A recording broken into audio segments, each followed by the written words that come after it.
All right, everyone, let's do this. If you can, I know some people are just now still logging in and joining us. We did a little audio check and a little sound check already, so I think we're ready to rock and roll. So hi, everyone. For those of you who I haven't met personally before, hello and welcome for joining. My name is Scott Sambucci, and I'm the founder and CEO of Sales Qualia. And today we are going to be talking about why your sales process is not scaling and what you can do about it. And so we're going to cover a ton of topics and a ton of content, as always, in the time that we have. So do your very best to take as many notes as you can and keep up. And if you have questions, make sure you put them in either in the chat box or on the question box. So before I'm ready to rock and roll. So I just want to know if you're ready to do this. So if you would, in the chat box right now, just let me know, good to go, thumbs up, ready to move. And just give me a quick little confirmation, because we got people from all over the world that are logging in here. Torsten, hello. Hey, Molly, ready to go, she says. Miguel says, let's do this. Stefan, rock, says Mark. Dude, good to see you, Mark. Jack, good to see you. Lots of familiar faces here. Really, really excited to see many, many of you are here. Harsha, let's go, he says. Let's go. Awesome. So let's do it. So as we dive in, I've got 3 rules for the day today. 3 rules. So I need you to follow these 3 rules for you and for me to get the most out of the time we have. So the first rule that I have, and this is a little life rule that I have for myself, and I share this with clients all the time. And that first rule is, let's focus on now, and worry about later. So what that means is, we're here, I'm giving you my undivided attention, and for you to get the most out of the time we have, I need you to give me your undivided attention. So if you've got the browser open, you've got your cell phone on, just kind of put that stuff away, so that for the next 59 minutes, we're going to help you focus on what you need help with, which is building out a scalable sales process, okay? So that's rule number 1. Let's focus on now, worry about later. The second thing I need your help with, the second rule is, in order for me to teach, in order for you to learn, we've got to make this interactive. And so, as you can see, I'm going to be asking you lots of questions, checking in with you to make sure that you are on point with what I'm talking about. One of the things I love to do more than anything is get live with a group of people, and the best place for me to get live with people is in a classroom, in a workshop. We did a workshop yesterday in San Mateo at Draper Fisher Jurvetson with a bunch of startups there. Last week I was in Atlanta with a group of startups through a bridge program. I love getting in the classroom, love getting live with people, and this is the second best thing, getting live with you on webinars. And so I don't have the advantage of seeing you. I don't have the advantage of calling on you and asking you questions and making sure that you're able to pick up on everything that I'm putting down here. So I'm going to ask you lots of questions, and the more interactive that we make this, the better it's going to be for you. And the third rule is that I always ask clients, and frankly anybody that I work with, is that, always ask for help. So we're going to be going really fast. We're going to cover as much as we can in the time that we have. And at the end, if you want more help implementing some of this, or if something wasn't clear and you want a hand, then we're going to show you how to get more help. Okay? Does that sound okay? You guys good with those 3 rules? Focusing on now, getting interactive, and asking for help? Give me a thumbs up or a yes or a virtual, some kind of nod, if you would. Yep. Everybody's saying yep. All right. Yes, says Leaf. I love that. I love the enthusiasm. All right, let's do this. Now, we've only got an hour. We've got less than an hour. And so I'm going to try to pack as much as I can into this hour. And so part of the way that I teach is sometimes I talk really, really fast. And so if you want me to talk slower, instead what I'm going to do is ask you to listen faster. So we've only got an hour in this time. And so my job here is to really help you focus on 3 main outcomes. So the first outcome that we want to focus on is helping you get really clear on where you need to go with your company, with your startup, with your sales process. The second thing that I want to help you with is taking stock of where you are right now relative to where you want to go. And the third thing that I want to help you out with, the third outcome, is to begin working on a plan of action for you to get from where you are to where you want to go. So those are the 3 primary outcomes that I want us to focus on today. And so as we dive right in, we're ready to take off here into the stratosphere. The very first thing I want to do is hear from you. And the one thing I want to hear from you to help us get started is I want you to think about going ahead 10 years in time. Think ahead 10 years from now. And think about your company. think about the work that you're doing. Think about your market, your customers. Every time I work with a team, every time I work with an entrepreneur, a lot of the questions around sales and product and how do I sell to this customer and how do I price that product? And those things are really, really important. What's also important is getting really clear about what is the impact that you want to make with your company, with your product, in your market, in your life. Because every entrepreneur that I've worked with, virtually everyone, either left some kind of cushy kind of day job, corporate job, or just eschewed that opportunity of comfort for this life of entrepreneurism, this life of what can be risky and unsure in many, many, many, many ways. And so there's a reason, there's a why behind what you're doing. And so I want to hear from you in the chat box. Just write a couple of words, like take a second or two, take a moment or two and think about why am I doing this? And I want to hear from you and share with me and the other people here, what's the impact that you want to make with your company? What do you want to do why are you doing what you do for your company, your market, and for yourself? So write that into the chat box. I want to hear a couple things from you guys. What's the impact that you want to make? What's your why here?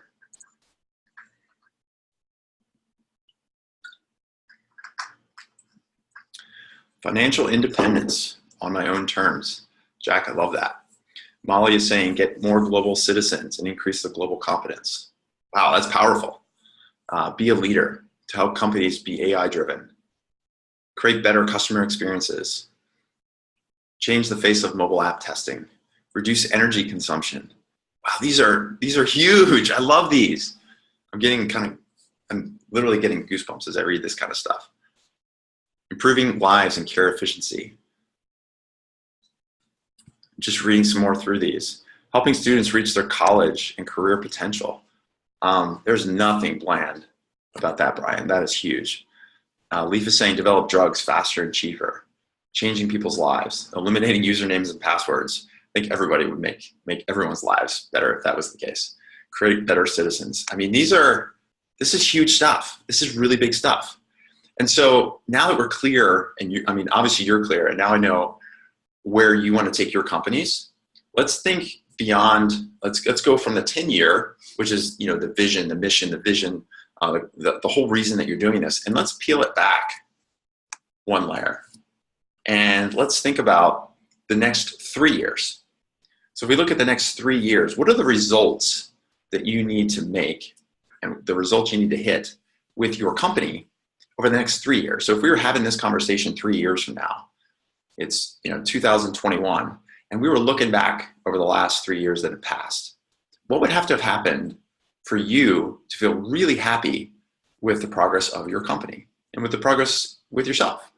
In terms of customers, maybe that's revenue, maybe it's funding, team size. What are the 3-year results what's driving you to know that, hey, in 3 years, if I hit those results, that's going to move me leaps and bounds closer to making the impact that I want to make? What are those 3 results that you're driving towards? Tripling enrollment and sales, says Molly. What are those 3 results? $5 million in annual recurring revenue, 3xing my annual recurring revenue. Hitting $1 million per year in sales. 2,000 subscribed high schools. $5 million in ARR. Yeah, these are some good numbers. I love these. Let me hear from a few more people. What are the 3-year results? A stable, sustainable, scalable, far-reaching business. $2 million in ARR, from 0 to 10 million in ARR. 15 million ARR, 200 installations, 300 mid-tier large companies, 5 major geographies. This is awesome. So we have our impact, we have our vision, we have our mission, we know where we want to go. Now we have this 3-year checkpoint along the way. I'm still seeing these. It's such a nice distraction to see some of these numbers and where you guys want to go. A happy wife, says Brian. Yeah, somebody said financial independence on my own terms. I think it was Jack that said that.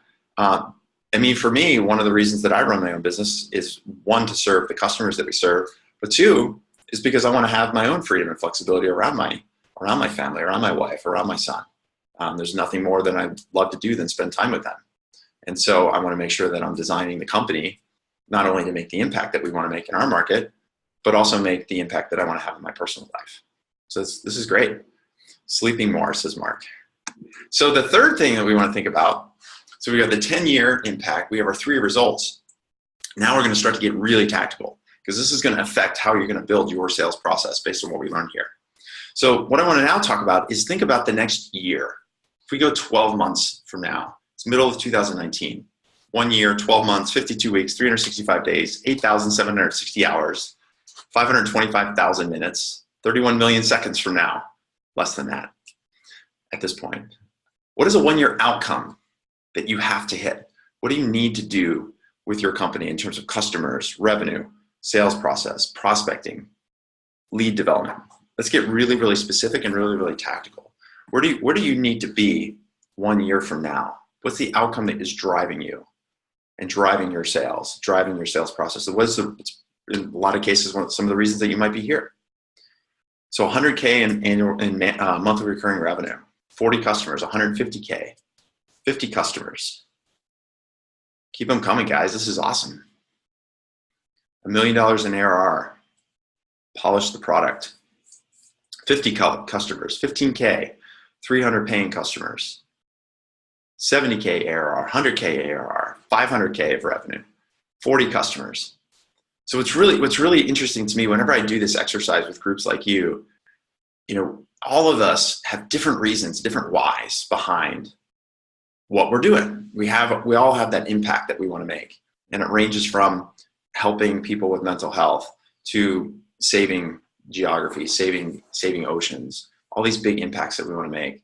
But as we peel it back and we think about the people that are around us every day and the other companies, people that are with you right now on this training, a lot of us have very, very similar outcomes that we need to drive towards, which is why you're here, right?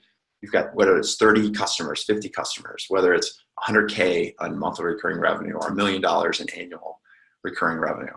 Like, a lot of us have the same outcomes in mind that we want to hit. So it's really useful for us to know, like, hey, we're not out there on our own. It can feel oftentimes like we're on an island. I did that workshop yesterday, and all of the teams, all of the startup founders and CEOs were all from the Bay Area, either from the Peninsula or San Francisco. And I asked them, like, how many of you feel like on a day-to-day basis you're kind of out there on your own on this island? Every single person raised their hand.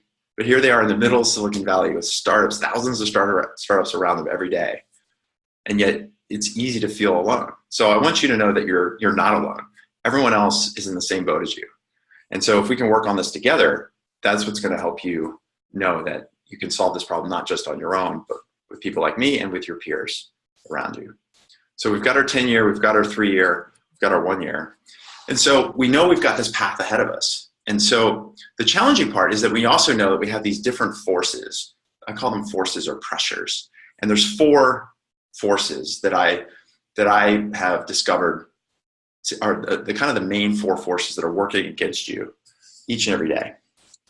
So the first force, or the first pressure point that you're feeling every day, is from your customers.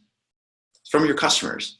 So if you think about the interactions you're having with your customers every single day, the interactions you're having with your market, what are some of the things that your customers in your market are telling you or saying to you? What's some of the pressure you're feeling from them? This force of your customers in your market, what are some of the things that they're telling you each and every day? Write some stuff down in the chat box. I want to hear just a couple quick examples. What are some things you talk to a customer, you talk to a prospective client, more features. That's always one that comes up. Oh, it's just add a couple more features, then the product will be done. Can we get a test? Yeah, oh, those lovely free trials. More features, quick results, ROI. Oh, could you integrate with such and such system? Lower cost. Yeah, a lot of times the price stuff comes up. Absolutely, Amy. We can build this ourselves. Oh, that's my favorite one. That doesn't look so hard. We could do that. Really? Why didn't you do it? Not interested. Yeah. Could Google not do this? I love that one, Ajay. No budget, features. Yeah, so we're like, all of you are feeling these pressures every day. So that's the first force or pressure you're feeling every day. The second one, for many of you, is from your investors.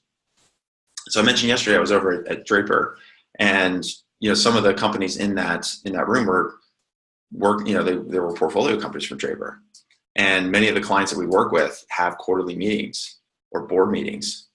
And a lot of times you're getting ready for those board meetings. You just know what's coming, right? When you're going to sit in front of those investors. What are some of the things that your investors are telling you? What are some of the pressures you're feeling from your investors? What is some of the things that they're asking from you, or of you with your company? Why don't you have more sales? When's the revenue coming? What is your moat? Because there are 10 other companies that could do this. Sales, sales, sales. Who are you hiring? Sometimes it's why are you hiring, or how are you going to hire? More revenue, more customers, more hiring. What happened to a large client from last month? We don't have investors. That's good for some of you. Some of you want to have investors. Why don't you do pay-per-click? I don't have a board, but my wife asks, when are you going to sell the company? Yeah, I mean, this is that's another pressure that we feel. So we've got our customers that are giving us pressure. We have our investors that are giving us pressure. A third place where I know a lot of you feel pressure is from your team. It's from your team. You've got whether it's a 2-person team around you with just you or your co-founders, or you've got a 20 or 30 or 100-person team around you and below you and working with you. What are some of the questions, or what are some of the pressures that you're feeling from your team every single day? I'd love to hear from you. Type some of that stuff in. What are some of the questions, or what are some things that you're not hearing from your team that you know you have to listen for? Hey, what's a long-term financial viability? Do we have enough runway? Why aren't we closing more sales faster? When can you hire me full-time? Hey, when's that deal going to close? I've seen that before. You get excited about an introduction to some big company. You talk about them at the stand-up for a couple of weeks, and then that big company kind of disappears, and everybody knows, like, hey, what happened? What happened to that big deal? One of the pressures I know a lot of people feel is knowing you've got a great engineering team, a great technical team, and you know right now they're probably getting emails from recruiters trying to get them to go to other companies. That's a pressure that nobody talks about but knows is there. One of the clients we worked with, I asked him this question. I said, what's the kind of pressure do you feel from your team? And he thought about it for a second. We were texting back and forth. And you know, when you're texting, you can see the ... So you know that person's typing. And I was like, oh, what's he going to say? And he said, I don't really feel that much pressure from my team. I just don't want to let them down. I was like, man, that is powerful, because it's not just him that's putting himself out there. He knows that everyone else is sacrificing too. They're sacrificing their time, their family, their money, in hopes that this rocket ship is going to take off, because they want to be part of that impact that they can make. So you're definitely feeling that every single day. And then finally, a couple of people mentioned on the personal side, whether it's a wife or a husband or kids or partners or boyfriends or girlfriends or parents, there's a lot of personal stuff that comes in every day. What are some of the things that your personal, or your personal kind of network is what kind of pressure do you feel from them? A couple people said that, hey, when are you going to sell the company? A couple people said, when are sales going to go up? When are you going to go back to school?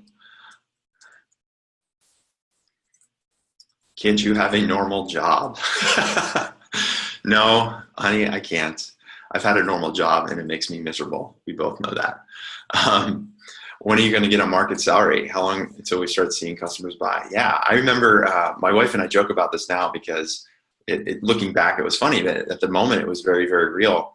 I had a long career working with startups, and fortunately was really successful doing that. And I remember when I decided to make this work that we do here at Sales Quality my full-time work. I've been doing it a lot on the side for a couple of years, and got to the point I'm like, hey, I want to do this now. I want to do this full-time. I want to help as many startups as I can. And I remember the very first day at the kitchen table, before I even had an office, she was leaving for work, and she's like, what are we going to do if this doesn't work out? And I just remember looking at her, I'm like, it may not work out, but this is the first day. It's my first day of doing this. Like, give me some time. I know it's going to be fine. Just give us some time. And she's like, oh yeah, you're right. And so we joke about this all the time, about that very first day where she was worried, even though we had decided a year and a half before then to go ahead and support this move so I could grow this company. So I totally feel it from you guys as well. So we know where we want to go. We know we've got these pressures. The last thing that we want to do is think about, like, I think of it as what's the dragon? Like, what's getting in the way? What's preventing us from getting to where we want to go? And I'm gonna actually want to, if you've got pen and paper, if you want to just draw along. I think for me, it might be better if I just do this take a break from the slides and just do some quick video. So if you would, when I think about working with teams, when I think about the situation, I think about, like, what's it going to take to scale sales? Like, what's preventing companies with really great products solving really important problems? What's preventing them from getting from where they are to where they want to be?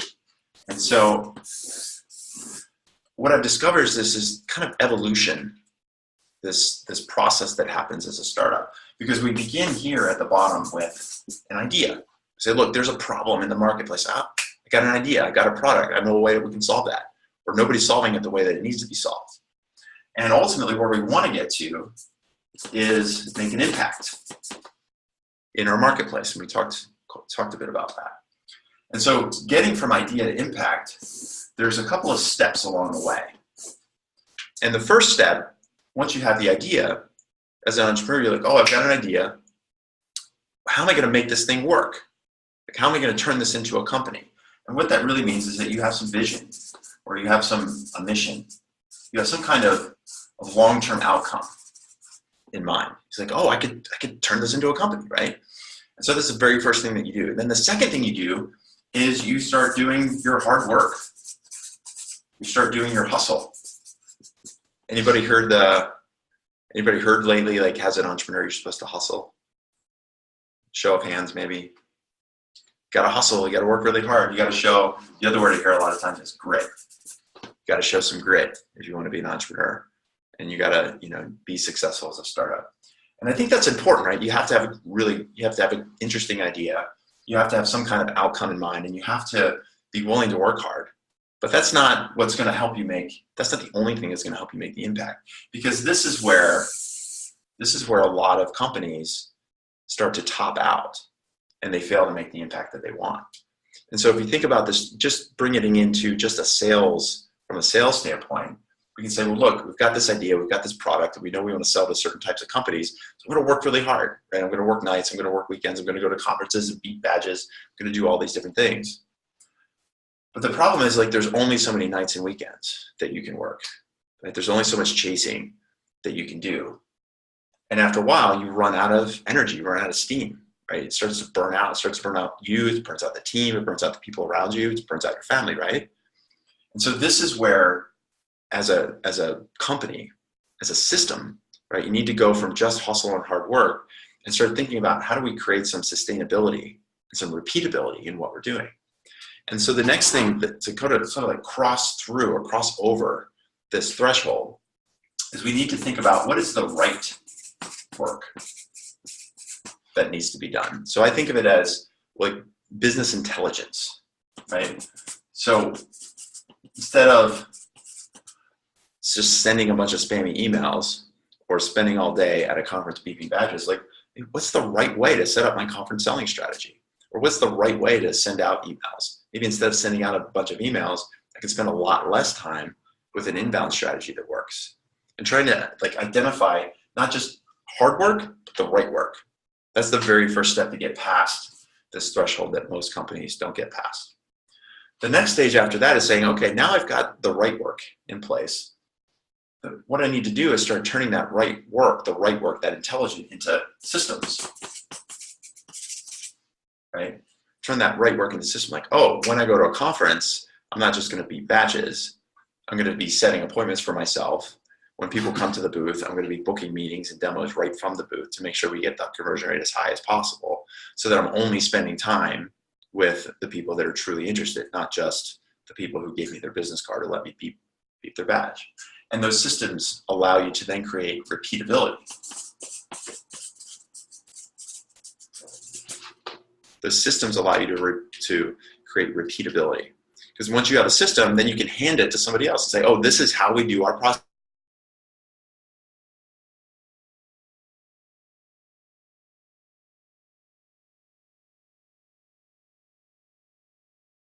This is how we do customer success. And that allows you to then start building out your team. Because once you start building out the team with systems, then that is what gets you to a point where you can scale. Because you can hand those systems to other people. And I think this is where a lot of us, we get stuck and we get kind of mired in this.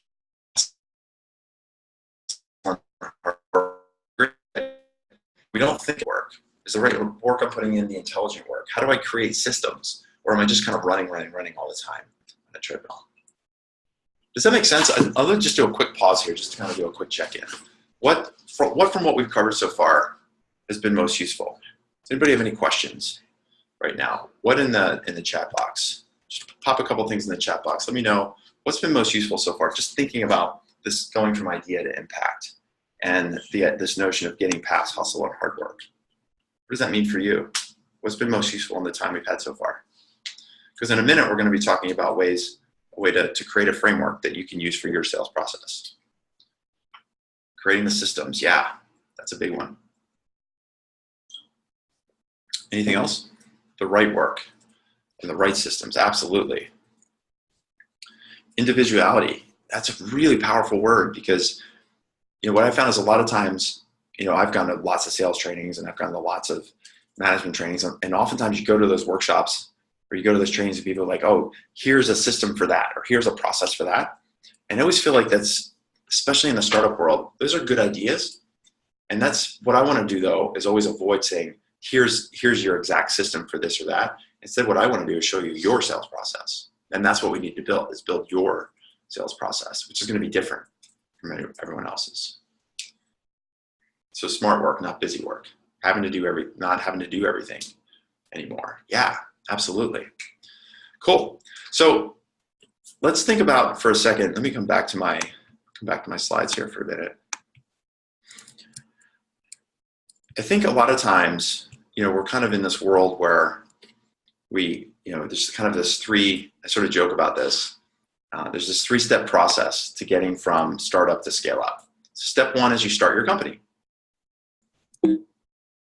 Step 2. Step 3, scale. How many times have you heard this from investors? Like, okay, you've got your company, now you need to scale. Everybody's like, well, what's step 2? Nobody tells me step 2. What are the systems? What are the frameworks? What's the business intelligence that I should be deploying in my company in order to make sure that I am able to scale? And so that's one of the things that we're going to talk about right now. You're sort of like stuck there. And I think I've heard countless numbers of startup founders talk about this. So like everybody's talking about scale. Like, how do I scale if I don't even have the right systems in place? How do I scale if I'm still running around with the first 10 customers and trying to figure out how to make sure they're all happy with the right product features, right? So what we want to do is figure out the system that it takes to go from lead, this person, to piles of cash, right? That's the purpose of the business, is to generate money, right? How many people want piles of cash? Anybody not want piles of cash? It's okay to create piles of cash for yourself while making that impact, right? So what it comes down to, what I found, is that we need to be thinking through our sales pipeline in a way that gives us clarity, control, and confidence. When I talk about the sales pipeline, or I talk about the sales funnel, there's basically three main parts. You're welcome to draw along on this. So part 1 is prospecting, right? And that's where we're finding leads. And more specifically, what we do is find qualified leads. So it's not just any old lead, not any old badge that we can be, not any old person we get from an email list. We want to find that qualified. We want to qualify those leads, right? Get them into our sales funnel. And then after we've done our prospecting, the next part of our process is then managing our sales pipeline. So we qualify the lead and then become a sales opportunity. And particularly in enterprise sales and B2B sales, we know there's a series of steps that could take weeks or months or sometimes even years to go from qualified lead through all the way to the end to get to the point where we can convert that pipeline opportunity into a paying customer.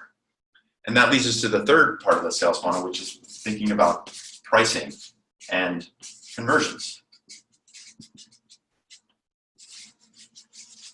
Right? So this is where we have people coming in, and then at the bottom, we have money coming out. And so a lot of people are asking, like, yeah, I need the right systems. I need to do the right work. I've got to have some reputability. I've got to build some scale. And so when I talk about these words of clarity, control, and confidence, what I mean by that is having control of your day, knowing your sales process, having a process for selling so that you're not at the mercy of your buyer's process for buying, right? Having clarity around who is the market that we're trying to address specifically. Who are the people? What problem do those people have that we're going to solve? Let's get really, really clear for ourselves and for our salespeople and for our marketing.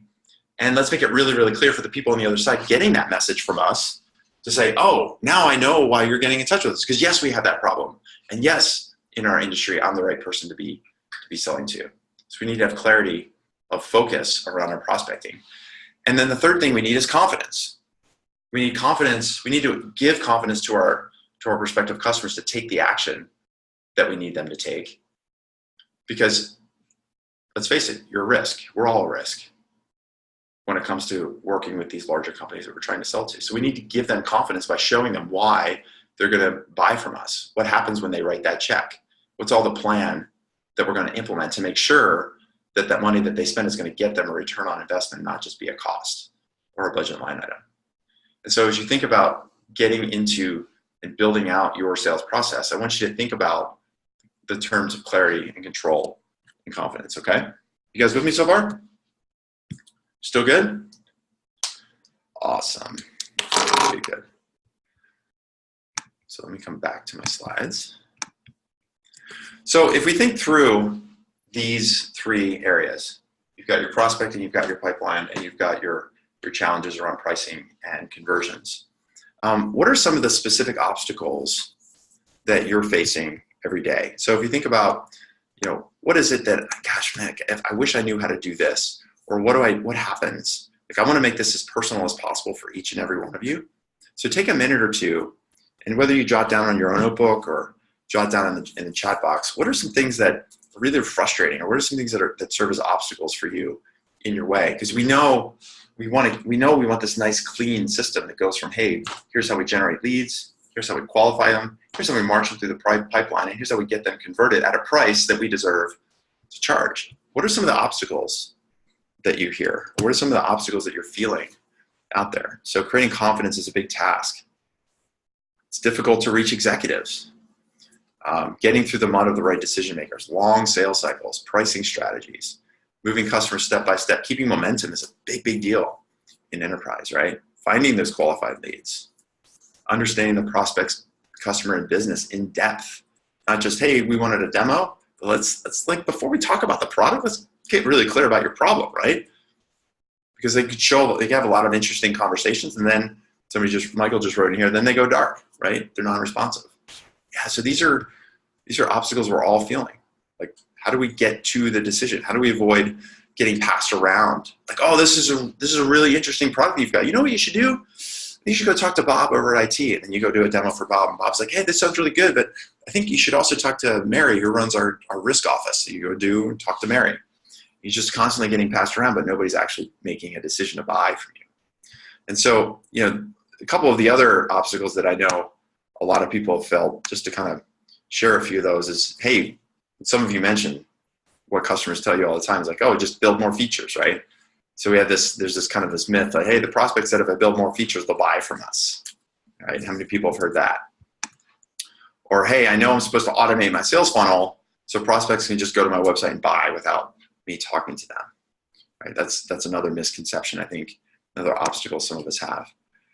Some of us might feel like, oh, I see everyone else sending these weird spammy emails in a 4-email sequence 1 week after the other that starts with, hey, Scott, I saw that you were the CEO at Sales Qualia. Could you tell me who the decision maker is for your hiring, or for your mobile app development, or for your marketing, or for your sales?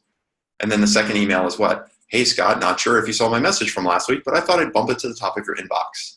You guys know where I'm going with this. How many of you get those emails every single day, right? And so we see that other people are doing that, so maybe we think like, oh, we should do that, right? because it seems to be the thing that works for other people. But what if it's not the thing that works for other people? Or we feel like, oh, I'm supposed to go to these industry conferences and set up a booth and beat badges all day. Or we feel like, hey, I should send my pitch deck or one pager just as soon as people ask for it, right? Or I should spend all weekend writing proposals and never get read, and then I hope that there's budget to buy it. What happens when you send a proposal? Anybody have that in the last couple of weeks? When do people get back to you when you send a proposal? Whenever they want? Rarely? Do you actually want to know exactly when they get back to you? Who wants to know exactly when people get back to you on your proposals? Because I'll tell you, it's on the 19th. People get back to you on the 19th of never. That's when they get back to you. The 19th of never. Send the proposal, send the one pager, and you're waiting for them to get back to you. Just know that they'll get back to you on the 19th of never, right? Super frustrating. But we feel like we have to do this because that's what everyone else is doing. Or that's what the buyers are telling us that they need. I need a proposal from you, right? Or this feeling like, hey, if I show the product, then the prospect will tell us how they're going to use it and how they're going to buy from us. Or I should just sell to small companies now and then build up to larger enterprise deals down the road. Or I have to discount my price. A lot of people mentioned about this pricing pressure. Or I have to do these free pilots to get my prospect to use my product, right? Or if I could just hire an experienced salesperson to help me figure out my sales process, then everything would be fine. So I hire Mr. Rolodex, who has 20 years of experience, but Mr. Rolodex doesn't know how to sell a startup product. Mr. Rolodex only knows how to sell a really well-established product. So these are all kinds of obstacles in our way. These are all kinds of a lot of times it's a bit of a sales myth that some of us we end up kind of living by. Even if we know in our heart of hearts, it's probably not the right thing to be sending out one-pagers or doing a bunch of demos to people that aren't qualified, or knowing that if I send that proposal, they're never going to get back to me. So what I want to do here is show you a really basic framework that's going to help you get through some of these obstacles. And as I'm showing you this framework, what I want you to think about is for you, your obstacles, for your company. I want you to listen and watch through the lens of those obstacles for you. Because for some of you, the obstacle is it's a product-related thing. It's a market-related thing. It's a lead gen thing. It's a conversion thing. I've got pipeline pileup. For some of you, you have a bunch of deals in the pipeline, but they're not converting. For others of you, like, my biggest obstacle is just getting more leads. Or my biggest obstacle isn't pipeline pileup. It's that deals are closing, but I'm charging way too low of a price. And I know I need to jack that price up. So as we're going through this framework that I'm going to share with you that you can use to scale your startup, I want you to listen and watch through that lens for your company. Because again, as I mentioned earlier, it's not about me telling you what process to use. My job is to teach you your sales process. So we're going to walk through this framework that we use all the time here with our clients. And think of it as a platform, just like a software platform. A really good platform should be configurable and customizable for your needs. This framework should be configurable and customizable for your sales process. How's that sound? You guys good with that? Can I get a good to go on the chat box? Yep. Awesome. Cool. So we're going to run through this framework. And again, I mentioned at the top, I did a 2-day workshop in Atlanta. I did a half-a-day workshop. We work with clients for months on end, trying to help build and construct this framework. We're going to go through this really, really quickly, just to make sure that you have a complete view of this framework, so that you can learn how to make it your own over time. Okay. And so this framework that we're going to use is called the Q framework. And so I'm going to draw it here because I think it's going to be easier than me to try to do it on screen. Besides, I'm much better off more in teach mode than talk mode. So the Q framework is really, really simple.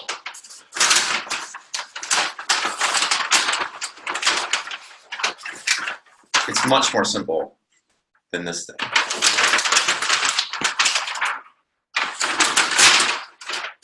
There we go. Keeping it real, folks. So here we go. Q framework. So the Q framework is super simple. And the way this works is we're going to ask ourselves 7 questions.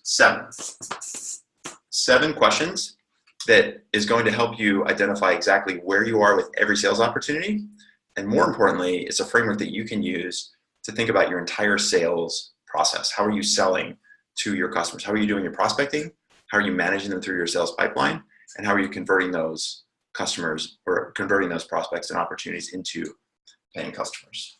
So the Q framework works like this.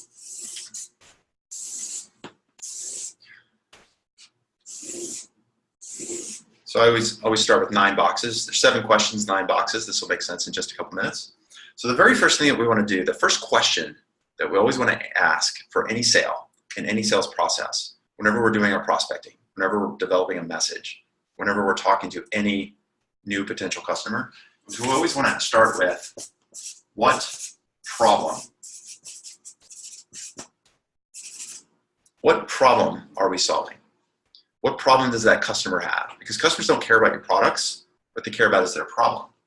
And a lot of times we fall into this trap. And the trap might be, well, I got this inbound lead from the website who filled out the request a demo form, and they're from General Electric, or they're from IBM, or they're from Wells Fargo.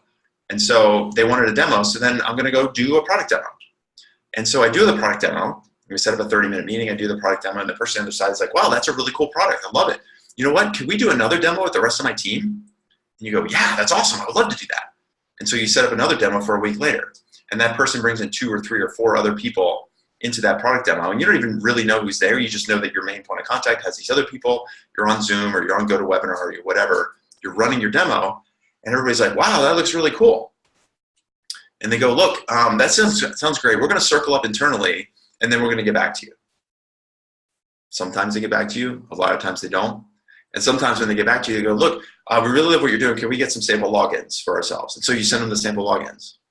And so a couple weeks go by and you check and you realize like, wow, none of these people have actually logged in to look at the site. Maybe one person did and they toyed around a little bit, but didn't really do anything with it. And then you call the person back and you say, hey, I sent these logins. I was just wondering, like, what did you think so far? And they go, yeah, we haven't had a lot of time to look at it, but we'd love to see a proposal.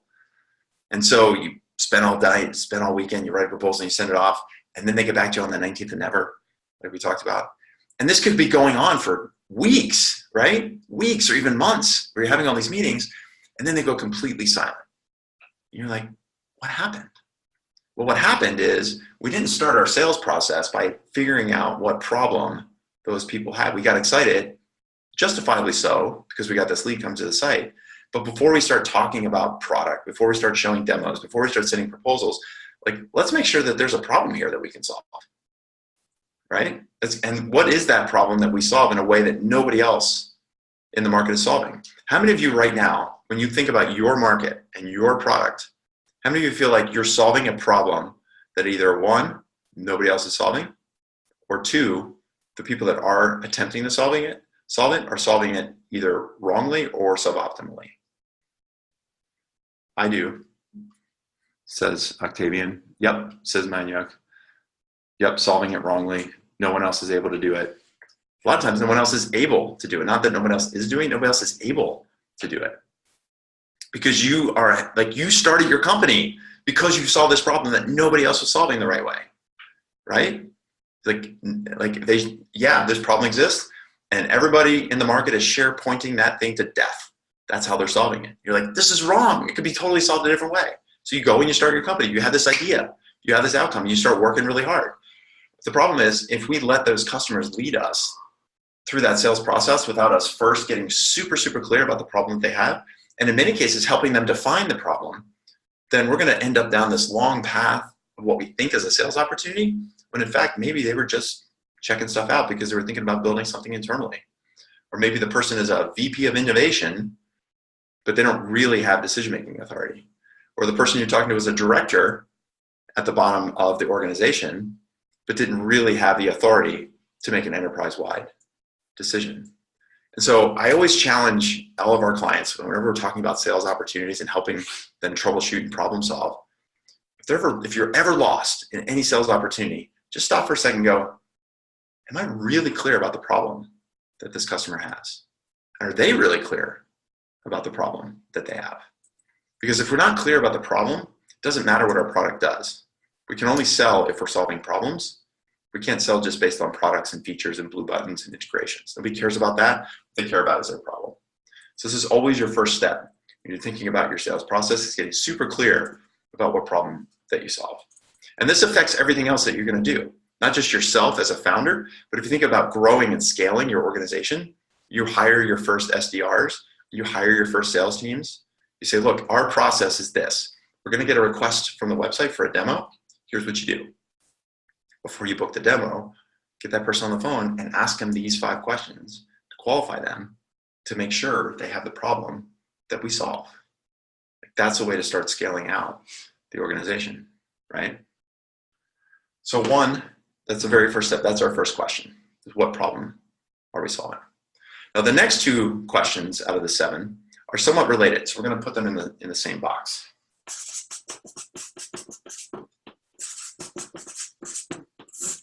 So the next 2 questions are which and who. Which and who. And I know we've got some questions that are getting posted here, and I'm going to come back to that in just a couple minutes. Which and who. And so the second thing I always ask teams when I'm working with them is, do you know which industry you're focused in on? Are you focused on an industry or a segment or a niche or a market or a vertical, whatever you want to call it, right? We need to be really, really clear.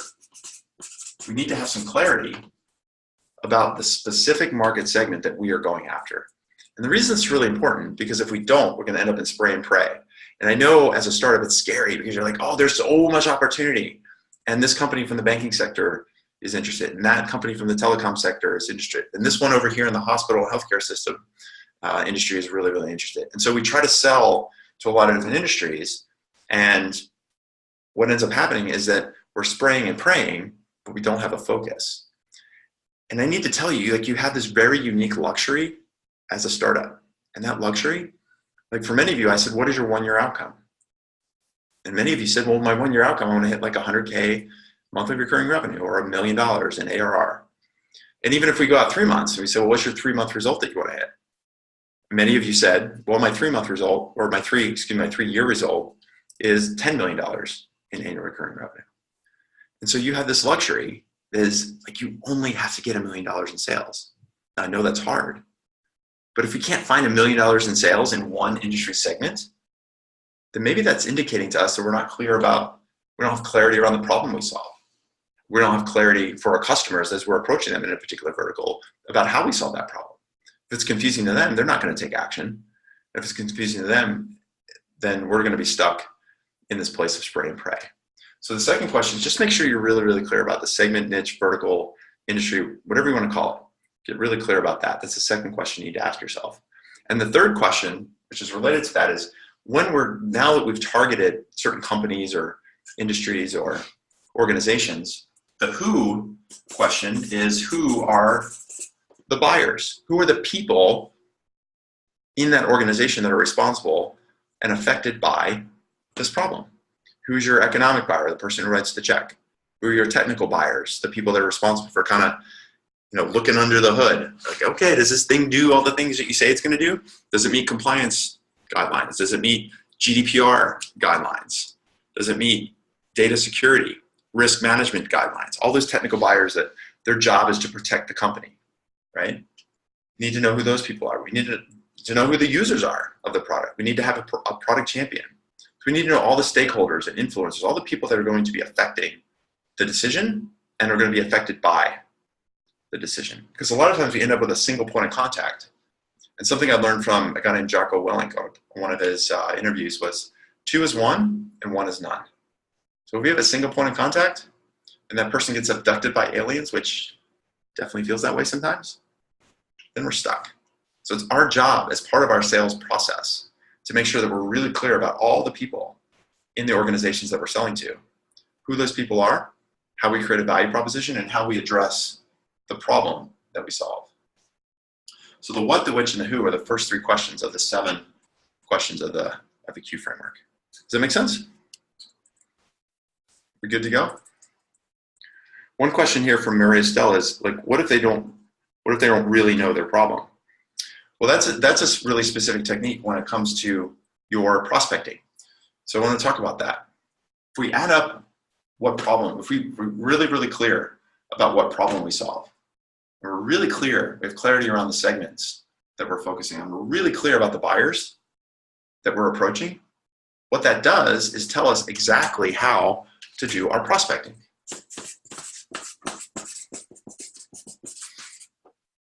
And specifically, we think of this as a prospecting plan of action. And to answer your question, Maria Stella, and a question a lot of other people have is, how do we help define that problem? Well, as part of your prospecting, that could be leading talks. It could be doing webinars. It could be writing white papers. It's helping to define the problem for the customers. And if those customers aren't clear about that problem, we don't have a sale, right? So either they're going to be bought into, yes, I have that problem and I need to take action, or they're not. Maybe they're just not a now customer. Maybe it's a later customer. Our job is to find those early adopters, the people that go, yes, I have that problem. Thank you for helping me understand it. And yes, I want to take action with you. So once we answer those three questions, the what, the which, and the who, that helps us figure out exactly how to do our prospecting. That's your plan of action. And so for some of you, it's on LinkedIn. Some of you, it's conferences. Some of you, it's webinars, it's white papers, it's workshops. It's outbound, it's inbound. There's lots of different ways that you do your prospecting. But if we don't know the answer to these three questions, all we're going to be doing is spraying and praying, right? So let's jump down to the next couple lines. So now that we've done our prospecting, we know how to build our plan of action. The second thing we need to do is think through our sales pipeline. We talked about the idea of the pipeline is we have a qualified lead, turn those into an opportunity, and we need to march them through our sales process, right? And so one of the teams that just started working with this week, a guy named Jesper, who's out in Sweden, he said the way we looked at it is like, what's your sales map? What's your sales map? What's your process for selling so that you're not subject or at the mercy of your buyer's process for buying? And so if we want to know and have control and have a system for managing our pipeline, we need to answer two main questions. We need to know where we need to take every single prospect that comes in. What are the big checkpoints along the way in this journey? Is it qualification call, demo, second demo, work plan, pricing, implementation, conversation, and then sale? For some of you, that might be kind of the baseline process. For others of you, it might mean having conversations with partners and integrations.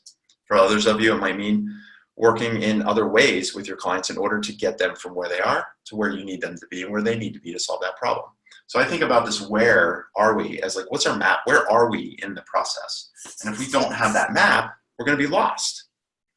That's where you turn left and right in a sales process. You have a meeting and they say, we'll follow up, but you don't have a clear path to the next meeting, right? So we need to know what our process is and map that out so that for everyone on the team, everyone in the company, know exactly where we are with every sales opportunity. And that leads us to the second question, which is related, which is when. And I think about that as, when is the next step in the process? So that means following principles like always book a meeting from a meeting, or going into a product demo and saying, hey, everyone, really excited to show you the product. Once I show you the product, at the end of the conversation, one of the things we'll want to do is make sure we allot about 10 minutes to talk through what a proof of concept might look like, or how to set up a conversation with your IT people, because oftentimes after we show the demo, people like you would want to see your data in our platform. So let's make sure we have some time to talk to your IT people. So making sure you're always clear on the next step. So if we don't have the map and we don't know the steps along the way from checkpoint to checkpoint, we're going to be completely lost. And we're going to be hoping that the customer is interested in taking that next step or telling us what that next step should be. We should be the ones in control. We should know exactly where to go and how to get there. And that's how you manage your sales pipeline. Cool. So now, last thing we need to talk about. We've got the lead, we've qualified them, we've brought them through our sales pipeline. Now, what do we do? What do we want to do here? What's the last thing we want to do? We want to turn them into customers, right? We want to convert them into happy, paying, referenceable customers, right? So, two questions here. Why and how? So the why is what? The why should be pretty simple. Why are they going to buy from you? And think of it as, what's the ROI they're going to get when they spend money with you? Because if you're hearing, we don't have budget, sounds expensive, not sure, get back to us next quarter, they're viewing you as a cost, not an investment. We need to be able to articulate the purchase of our product not as a cost, but as a benefit. as an investment that, hey, you're going to spend $100,000 with us and you're going to get $10 million in return the next 3 years. And then finally, now they're clear on the return on investment, the last thing we need to do is make sure we show them the plan, how we're going to implement with them. What is the plan? How do we go from contract to implementation and success to get them the ROI that they want? So a lot of times we skip this step. We rush to the close. We want to close the deal. We want to get the contract signed. But now the customer is worried, right? How do we know this little old startup is going to come through for us? Well, if it's part of the sale, we talk about implementation and we show them how we're going to get them to that promised land that they need to get to. That's ultimately what's going to get us two things. It's going to get us the price that we deserve to charge because we're clear on the ROI, and that's going to get us the customers. It's going to get them converted. This is really, at the end of the day, we talked about clarity, we talked about control. This is about confidence. When we do these things, it should give you confidence to charge the price you want to charge. And it should give your customers confidence to take action because they're clear on what they're going to get when they buy from you, and they're clear on how they're going to get there. So these are the 7 questions that if you follow this Q framework and build on top of it for your company and your process, then that's going to get you to a place that's repeatable and scalable. So you're not running around always doing hard work and hustling. So whether it's yourself, you and a co-founder that's doing the selling, or you're starting to build out a team of people, this is a framework that you can use for every sales opportunity and your entire sales process that will get you out of this constantly grinding, and instead just answering really specific questions in a process that will get you to a path of repeatability and scalability. Does that make sense? What's been, because now what I want to do is show you how, last steps on how you can implement some of this. So any questions so far? Are you guys good? Can I get a thumbs up? We've been running really, really fast for the last 57 minutes. The how is difficult? Sometimes it is, but it's also a huge opportunity. Thumbs up, lots of thumbs up. Cool. Second here. Awesome. So there's the Q framework. We actually have a worksheet of this and that we use in our workshops all the time. But this is just, you can sketch this out, just post it on your wall, use it in your office, put it on the whiteboard. Actually, don't do it on the whiteboard because people erase it. Do it in a big post-it note like this. So this is what's going to allow you to make the impact that you want to make. This is what's going to give you clarity, control, and confidence. We talked about this quite a lot, right? We want to make impact. And what we're really talking about here, yeah, there's tactical stuff here. How do I do my demo? How do I prospect? How do I price? All those things are important. All those things are obstacles. But at the end of the day, if you want to make the impact that you want to make, that you need to make, that you feel compelled to make in your marketplace, it just really comes down to having clarity, control, and confidence in your sales process. Does that make sense? Cool. So let's do a quick wrap up here. So the way I see it, when you're in this situation, like a lot of you came here because you wanted to get a lot of help. And I hope I've given you a lot of help in the last hour or so. But like a lot of trainings or workshops or classes or whatever you want to call it, you know, there's really kind of 3 things that you can do. There's 3 choices that you have from here. So one is you take the red door and that's stay the same, stay where you are. You take the yellow door, do it yourself, which could take a long time and maybe you figure it out and maybe you don't. Or you take the green door and you get help and you go fast to figure this stuff out for your market, for your company, for your customers, for your team, right?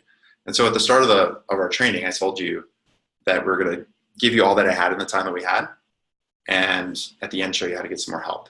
And so if you want help implementing this framework for your company, then we can help you. We can help you do that. And so the way that we do that, we've got a program that we've just launched, and it's called the 100-Day Sales Accelerator. It's 100 days of work together over the next 3 to 4 months through the end of September 2018, through the end of Q2. So if we think about the sales calendar, right? If you figure this out over the next 100 days in 2018, it's going to do 2 major things for you. One, it's going to get some short-term sales because you probably have some deals in the pipeline that you need to convert, or You're probably struggling to get some new deals into the sales pipeline. You probably got a bunch of free pilots or trials that you need to figure out how to turn into paid customers. So you're going to get short-term benefit in Q3 and into Q4. That's the first benefit. The second benefit, when you build this out and you go really fast, it's going to allow you to make 2019 what we call a jump year. A jump year. So if you're doing 10,000, 20,000 K in MRR now, you need to get to 100 by the next 12 months. You need to jump from where you are to where you want to go. And the way you do that is by implementing systems like this. So the way this works in this 100-day sales accelerator, we focus on three things. The very first thing we do is we build a plan with you individually. So I'm working with 10 companies starting this summer, 10 companies. We're going to first build an individualized plan for you, for your company, to figure out the biggest risks, the biggest opportunities we have to build out this framework. We're going to build out this framework for you over the next, to start working together over the next 100 days. So the first thing we do is a plan. We build a plan for you. The second thing we do is then deliver a playbook, a sales playbook for you, for your market. So some examples of that are things like, here's a sales qualification question guide that you can use, and then adapt it for your company. Here's a sales qualification worksheet. These are the 9 boxes that you need to follow for every sales qualification call. And when you do this, you're going to know whether or not somebody's a good lead or not a good lead. Here's a why buy worksheet. We do this with a lot of clients for every single sales opportunity. Let's go through the different buyer types, the reason they would buy your product, and let's map out a strategy so we're really, really clear on our messaging. We have pilot program builders and building a close plan and how you manage your sales pipeline and run your pipeline reviews. We do sales trainings. These are all part of your sales playbook that becomes yours, that you implement for your company. So that's the second thing. The third is through a number of weekly interactions. So the first thing we do, we have that kickoff focus session to build your plan. We do a monthly review of that plan throughout the course of the 100 days. Then weekly, we have scheduled calls in the group. The 10 companies that we're going to work with are going to be working directly with me and working with each other in order to get the help that you want to get as you're implementing that plan, as you're building out that framework. And then in real time, we have a Slack channel that's built out that you can ask questions and get help along the way. Get help from me, get help from Julian, get help from Steven, get help from each other. So the way that this 100-day plan works is very, very simple. So if you go into the chat box right now, Julian's going to include a link to an application form.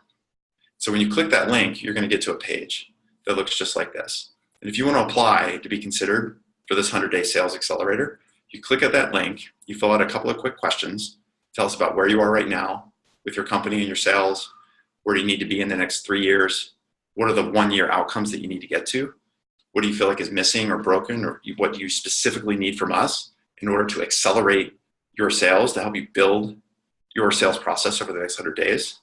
And then there's a small application fee of $500. It's completely refundable if we decide that you're not a good fit for the program.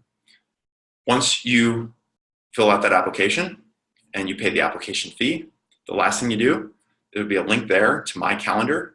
This is the screenshot of my calendar right now. So we've got times Friday, starting tomorrow and Monday, next Thursday and Friday. And what we're going to do is sit down with you and talk through exactly where you are, exactly where you need to go over the next 100 days in this accelerator program and help you build out that plan.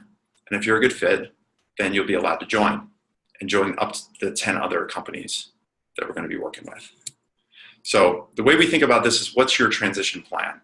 How do we get you to the results that you need to get to? Where are you right now? What's your reality? And what are the roadblocks?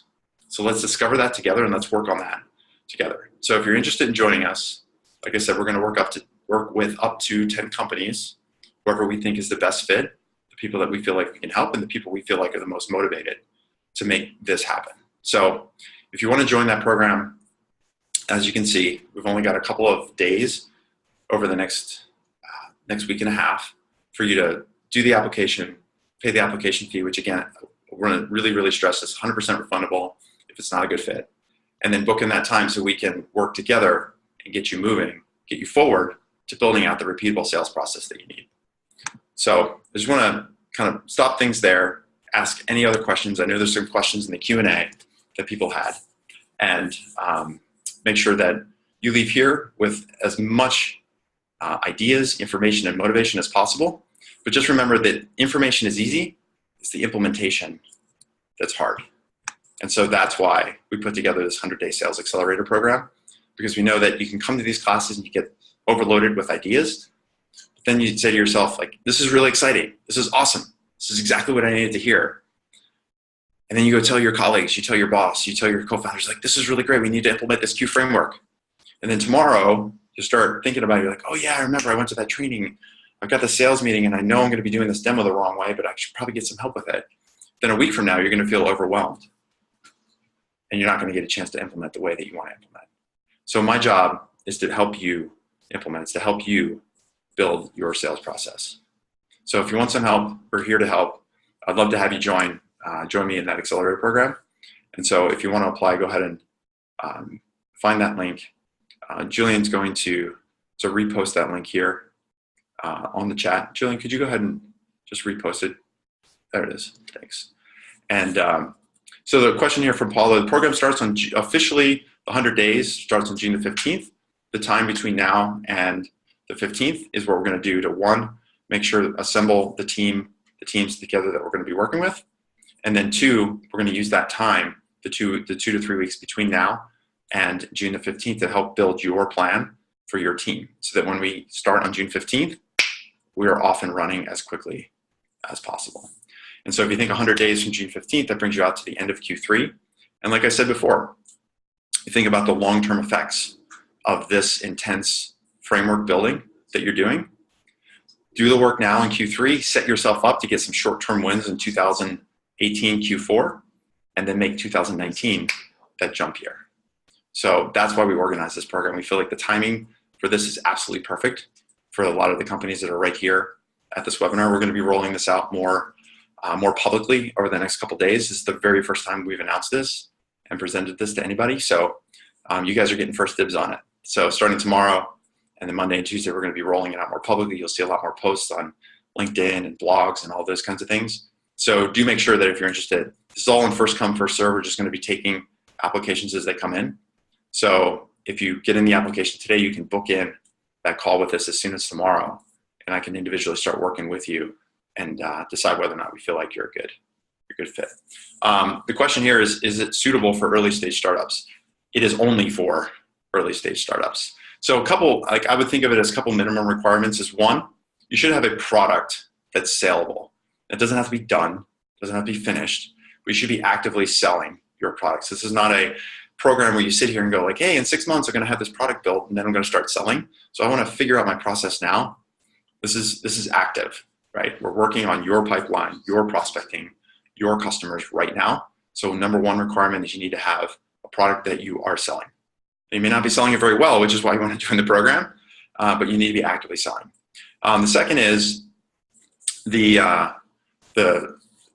second requirement is that typically what we found is that companies that have about 10K in monthly recurring revenue, that's usually a good place to start. So if you haven't sold at all, unless you are like really, really banging your head against the wall, what we found is that this kind of program works really, really well for companies that may have 1 or 2 or 3 or 4 customers, 10K in revenue roughly, and that outcome that you need to get to in the next year is to go from 10 or 20K up to 100K in monthly recurring revenue. So that's the second requirement.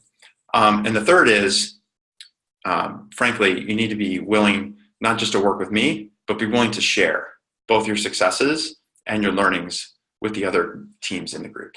Because as much as I'm out there teaching, every time I teach a workshop, and I'm sure even in this webinar, as you guys are reading your own chat messages, you're probably like, oh, that's a good idea. I have that same problem too.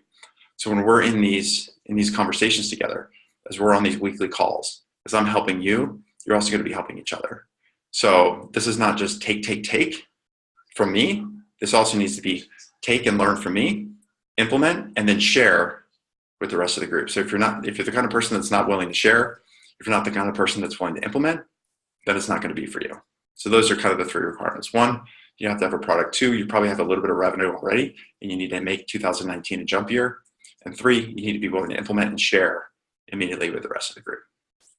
So the $500 is the application fee. Once we look at your application, once we look at your questions, that we can talk about, if it's a good fit, then we can talk about the rest of the logistics. But if you meet those 3 requirements, then you shouldn't have any issue joining the program on a financial basis. So I know we're a little bit past time, and I do want to jump into the Q&A box to answer a couple quick questions. So one question here is, we have a B2C product, but we need to connect with HR teams in mid to large size corporates so they can refer us to new employees coming into London. Is that a good fit for the program? I would say, so the idea here is that you're using HR teams as a channel to then work with individual employees. I would say actually yes, because in a lot of ways the sale here in some ways is to the HR departments, and frankly, it might be a way to monetize that. One of the things, like, I would suggest, if anything, you could always apply, and then after we talk, if it's not a good fit, then we can talk through that. There might be other ways for us to help you, whether it's through trainings like this or worksheets or whatever that we can send over to you. But if you're interacting with those enterprise customers, it might be a good fit. Question here, is it program suitable for closing large entities? If that means that, are you selling to large enterprises? Then the answer is yes. And we have clients that we work with right now that are selling to some of the largest brands in the world. Brands like General Electric, who I mentioned, brands like L'Oreal, brands like Porsche, Coca-Cola. A lot of the clients that we work with are selling 6 and even 7-figure deals, even as a startup. So if you're selling to large enterprises, you probably need this more than anything, because those long sales cycles can really kill you over a long period of time. So what we need to do is build a plan that allows you to shorten that sales cycle and make sure that you're not being led down a path with these large companies that doesn't leave you in an opportunity to sell to them. A couple of questions here. I'm just scanning through real quick. Anna's asking, I'd love to another set of eyes on what I'm doing. Are my intuition's a good one? What opportunities what might I be missing? Yeah, I mean, we'll do a lot of that in the program. You know, a lot of the Slack interaction, a lot of the work that we do in the weekly calls is designed to look at exactly what you're implementing. So for example, one of the things we do when we think about this Q framework, we talk through obviously the prospecting side, the pipeline side, where a lot of people get stuck. And the reason you get this pipeline pileup is it's not really clear as to why your customers are going to buy. Like, we haven't established that ROI with them. And a lot of times it's a matter of putting together the right sales strategy to partner with somebody on the other side, a product champion, for example, and also build out an implementation plan or a pilot program, a paid pilot program that works. So oftentimes, some of the very practical work we'll do with our clients is just sit down and look at, okay, how are we going to create a pilot program that is short, that's small, that has metrics, and almost guarantees that you're going to be successful in that pilot, and of course that it's paid, so that at the end of the pilot, there's not another purchasing decision. At the end of the pilot, it's simply rolling into a more full implementation. So that kind of very tactical kind of work is something we do all the time, as well as looking at things like product demos. That's a big step for a lot of you in your sales process. You have a lead, you get them on a demo, then what? So let's make sure you're doing your product demos the right way. So that's a couple of the questions. I'm just kind of scanning through here. Let's see. Can you explain? And Julian, if you would, just post that link again, because it's starting to get on the top. I think we're seeing some people click on it, so it's really great. So Jack is saying, can you explain a good process to figure out the right work in the triangle that you drew on earlier? So the way I think about this is, if you're forced to spend less time doing the same activity. So think of it in terms of the Pareto principle, the 80-20 rule. We've built out for clients what we call the 10-hour sales week. So as a company founder, like, you're not just selling, of course. You're oftentimes building product, managing teams, looking for financing, managing the operations, right? So it's easy to get lost doing a lot of busy work and spending nights and weekends at the kitchen table, like doing prospecting or setting up demos and doing all those things. Well, what if we could just look at everything that you're doing and remove the stuff that's not working and just focus in on those that are most effective? What's the 80% or what's the 20% of work that will get you 80% of the results? So a lot of times when we just do a diagnostic of the work that's being done, especially like on the prospecting side, there's this tendency like, well, I'm going to do some stuff on LinkedIn, and then I'm going to do some email work, and then I'm going to go to conferences, and I'm going to write a white paper and try to distribute that. And meanwhile, I'm going to hire somebody to do content marketing for me. If you're doing like a lot of little stuff, but none of it's really, truly effective, well, let's sit down and look at what could work for your company and peel away the stuff. And that meant sometimes saying no to stuff that you might, have an affinity to doing. But if it's not working, then let's take it out. And that's what we mean by finding the right work. Let's be intelligent about the time that we have. So if we had, only 5 or 10 hours a week to do our selling, let's make sure we spend those 5 or 10 hours every single week doing the most effective work that's going to allow us to apply that 80-20 principle. So I hope that answers your question there, Jack. Let's see. A couple other questions here. In terms of the program, so it's 100 days, flat fee, which again, we'll talk about if it's a good fit after you fill out the application. So do the application, book in a call, and we can talk through that. The terms are really simple. It's 100 days starting on June the 15th, with the 2 weeks before June 15th we use together to build out the plan, your plan for those 100 days, and start working on this Q framework. So by the end of September, by September 30th, you've got this built out. You've got a prospecting plan of action in place.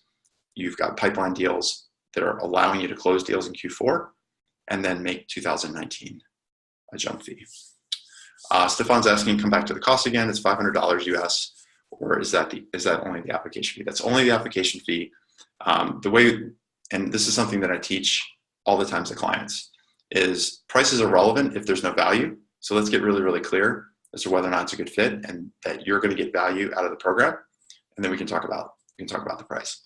Like I said, if you hit those minimum requirements we talked about, I don't think you'll have any issues on the financial side. So I wouldn't worry too much about that. I would say if it's interesting, go ahead and get your application in, and then we can talk about price. So I think we're wrapping up here. I know some folks are starting to jump off because it's a little bit past the hour. And thank you, by the way. I'm glad that you enjoy the Human Selling podcast, and it's totally aligned with how you roll. So if you have any other questions, obviously you know how to get in touch with us.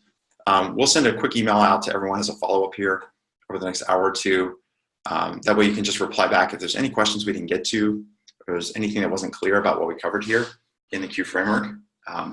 Most importantly, look, I do this every day. I asked you about your impact, what impact you wanted to make for your company in your market. And for us, our impact over the next 10 years is we want to work with 100 companies and help 100 companies get to $10 million in annual recurring revenue. Because when we do that, we do the basic math on that, 10 companies getting to 10 million, or 100 companies, $10 million in recurring revenue, that's $1 billion impact. So we want to make $1 billion impact in the startup community for people just like you. And so, however we can help you, whether it's through these kinds of trainings or through the Accelerate program or through our other coaching programs, we're here to help. So just reply back if you have any questions or you want any other help from here. We'd be happy to help you, because this is what we do, and this is why I do what I do every day. So listen, thanks so much everyone for joining. Really looking forward to seeing you hopefully in the program. Do go ahead and, like I said, fill out the application, book at a time. We can chat more, ask any and all questions from there. I know it's hard when it's kind of one way in this environment. So looking forward to catching up with you there, and we'll let you know if you did book in. We'll confirm with you, and then we'll chat then. All right, everyone. Thanks so much. Hope you enjoyed it. Have an awesome day. See ya.